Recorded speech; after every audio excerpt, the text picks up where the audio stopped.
Anyway. You came up with a phrase earlier before we were recording. You want to drop that phrase? Yeah. So I'm in Texas, back in my hometown.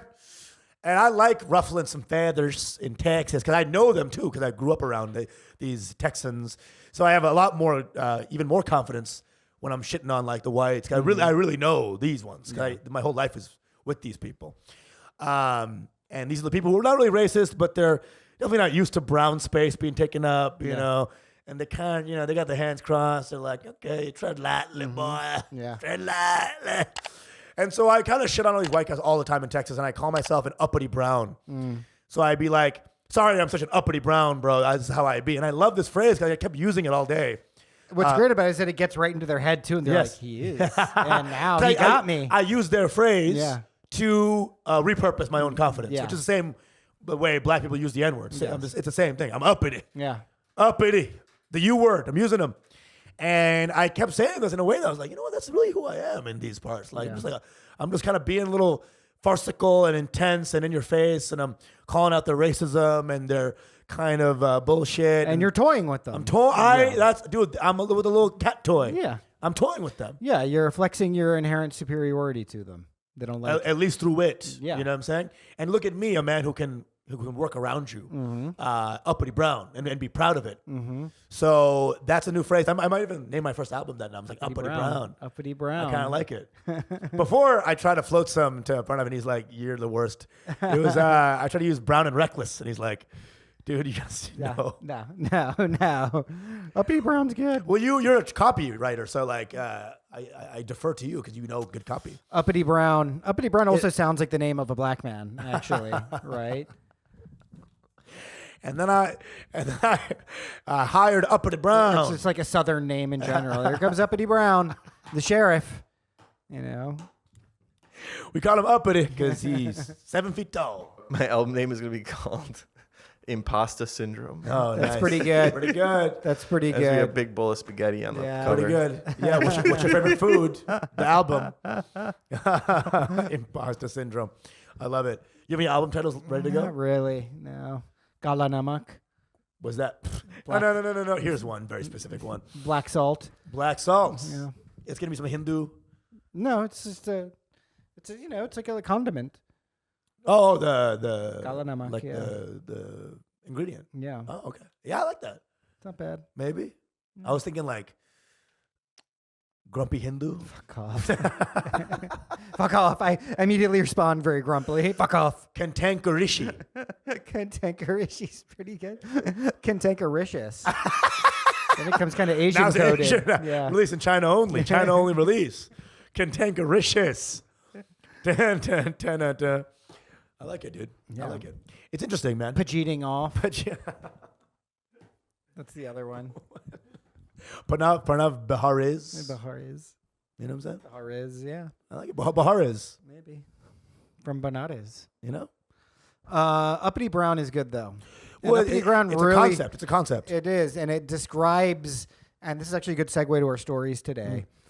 It really describes well the way that America is now regarding Indians in general. Right. Both in anti-Indian racism, maybe in America as well, but also on a global stage because India, 5th largest economy, it's about to be number 3 in a few years. What's up? And various state departments around the world are not liking that. Yes. Right. But we've had such a good relationship with these people for so long, with Indians, that it's kind of like you can't just shut it down. It's like too big now. You can't shut the thing down once it's already done. Right. You can't plug up the glory hole once it's No. been, So now they're doing the groundwork, right, of trying to defame Indians. And one of the things is one of their stories is that The Guardian just dropped. And let's actually pull this article up. Title of the article is Indian government ordered killings in Pakistan, intelligence officials claim. And this is allegations up to 20 assassinations since 2020 follow Canada's accusations of Delhi's role in murders of dissidents. And, all the writers for this, by the way, are Pakistani, except for one Brit. And this is an example of it. And they're trying to say, like, oh, India's reckless. They're becoming reckless, backsliding democratically. All the things, all the kind of language you want to set up for regime change. Yeah. Even though these are things that any self-respecting government realistically does do. Right, but here's the thing: is that I don't think they have that kind of influence where they can actually affect it that much. All they can do is kind of write articles. Yeah. Like it's too big. It's not like we're Guatemala, Right. And they can put in some Contra shit and just like change it all up in 2 seconds, and then we just deal with it. They can't do that. No. You know. So that's what's interesting about this is like this is now America's match a little bit. And you got the BRIC countries kind of coming up right now. Yeah, and the thing is like much to their, India's been able to jujitsu this because it's like actually it makes India look better. Not jujitsu, kalari putti this. Kalari putti this, yeah. India is the number one. I mean, but India kind of. I sent the article to my dad. He's like, this is actually kind of good for India. You know? Yes. And it's like, because what are they saying? They're like, oh, well, India's not being pussies anymore. You know what it is? You know that when you get that fuckboy reputation, more girls want to fuck you? Yes. It's kind of this. India's a little fuckboy right now. Yeah. It's a little nasty. It's true. A little bad boy. And I posted this. I was like, India's really come to the fore now geopolitically, ready for the main stage because they've got a foreign minister who's mad fuckable. Oh yeah, Yes, Jay Shankar, yes. S.J. Shankar, hottie. He's a cute guy. My girlfriend's like, he's really handsome. He's hot. I'm like, here's the thing, dude. India, the braces are off. Summer's over. It's true. School's in, and look at him go now. Hey, India, what's up, India? Where you been? Just killing hoes. And then you got like America in the Letterman jacket. Like, what the fuck is that? Yeah. Or already graduated. Yeah, What are you even doing here? He's an upperclassman now? Yeah. When did India get so fucking ripped? Hey, India, we're all going to the summit later. You want to come through? Yeah. We're going to the point. We're going to the point. Come on down.